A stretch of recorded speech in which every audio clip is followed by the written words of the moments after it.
Ma'am, by election का बिहार में counting था, 4 में 4 एनडीए ने जीती है, क्या रिएक्शन है आपका? देखिए, हम लोग बहुत खुश हैं कि चारों सीट हम लोग लीड कर रहे हैं, जीतेंगे भी। और डेफिनेटली मुझे लगता है कि सरकार को और एनडीए की सरकार को, जो डबल इंजन की सरकार हम लोग बिहार में देख रहे हैं, जिस तरह से काम मिल रहा है, ऐसे बाय इलेक्शन जब हम लोग जीतते हैं तो सरकार को बहुत बल मिलता है आगे काम करने के लिए।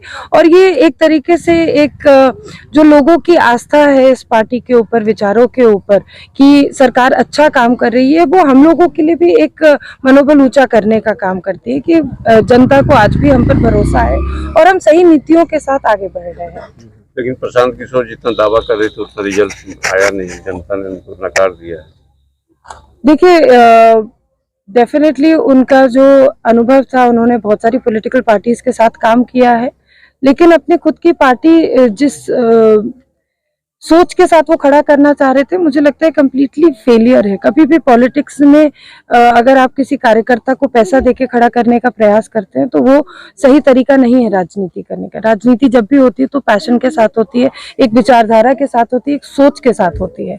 जब आप जनता का विकास करना चाहते हैं तो जनता ऑटोमेटिकली आपके साथ जुड़ती है, उसी जनता में से कुछ लोग आपके कार्यकर्ता बनते हैं और आपको मदद करते हैं। इसी तरह से राजनीति का जो पिरामिड है वो हमेशा चलते आया है। अगर इसको आप थोड़ा सा चेंज करने का प्रयास करेंगे तो निश्चित रूप से आपको सफलता नहीं मिलेगी। और जिस तरह से चुनाव के पहले वो दावा ठोक रहे थे, और मुझे लगता है कि जनता ने उनको करारा जवाब दिया है कि आप झूठे वादे करते रहिए, झूठे दावे ठोकते रहिए, लेकिन पूरी तरीके से बिहार की जो जनता है वो एनडीए की विचारधारा और सोच के साथ है। मुख्यमंत्री के स्थान पे नीतीश कुमार जी को देखना चाहती हूँ, अर्थ में प्रधानमंत्री जी के शीर्ष नेतृत्व में काम करना चाहती हूँ। दो स्टेट में भी चुनाव था, महाराष्ट्र तो आप जीत गई, लेकिन झारखंड में हार गई आप।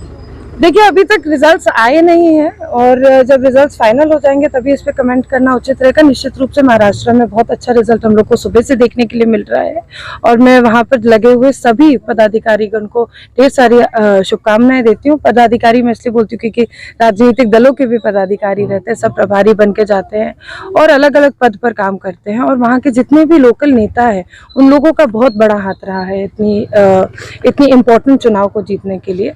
और निश्चित रूप से मैं सभी लोगों को, सभी प्रत्याशी जो अब विधायक बन के, मंत्री बन के सरकार का हिस्सा बनेंगे, उन सबको बधाई देती हूँ। झारखंड में हार की वजह कुछ जैसा मैंने कहा कि अभी तक झारखंड चुनाव का रिजल्ट पूरी तरीके से डिक्लेयर नहीं हुआ है, तो एक बार डिक्लेयर हो जाए उसके बाद हम लोग कमेंट करेंगे।